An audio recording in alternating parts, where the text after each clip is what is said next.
ایک ہی زمانے کے دو نبی ہیں، حضرت یحییٰ علیہ السلام اور حضرت زکریا علیہ السلام۔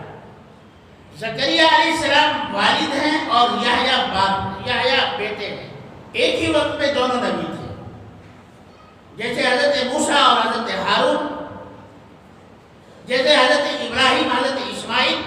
اللہ نے ایک ایک زمانے میں کئی انبیاء کو بھیجا، لیکن ان انبیاء میں اور حضور علیہ السلام میں یہ فرق ہے کہ وہ انبیاء جو تھے اپنے ایک علاقے کے لیے، اپنے خاندان کے لیے، اپنی بستی کے لیے، اپنے علاقے کے لیے ہوا کرتے تھے، اور حضور علیہ السلام کو اللہ تعالیٰ نے قیامت تک ساری کائنات کے لیے نبی آخر الزماں بنا کر بھیجا۔ آپ کو محدود نہیں رکھا، فرمایا ہر کالے گورے، ہر پڑھے ان پڑھ، ہر شہری اور ہر دیہاتی، ہر جنگل کے، ہر شہر کے، ہر زمانے کے، یہاں تک کہ اگر وہ سوریا میں بھی جا کر رہ جائے، جی چاند پر بھی جا کر رہ جائے، تو اس کے لیے بھی حضور اکرم صلی اللہ علیہ وسلم کو نبی آخر الزماں ماننا ضروری ہے، لازم ہے، اس کے بغیر اس کی مغفرت نہیں۔ زکریا علیہ السلام، یوں تو جتنے نبی آئے سب نے تکلیف اٹھائی،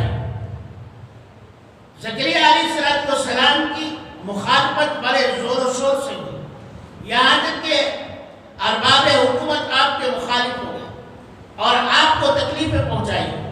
جب آپ کو لوگ پکڑنے کے لیے آئے تو آپ بھاگ رہے تھے، آپ نے ایک درخت سے کہا کہ مجھے پناہ دے دے، تو وہ درخت ایسے پھٹا اور حضرت زکریا علیہ السلام اس میں سما گئے، اور پھر درخت ایسے مل گیا۔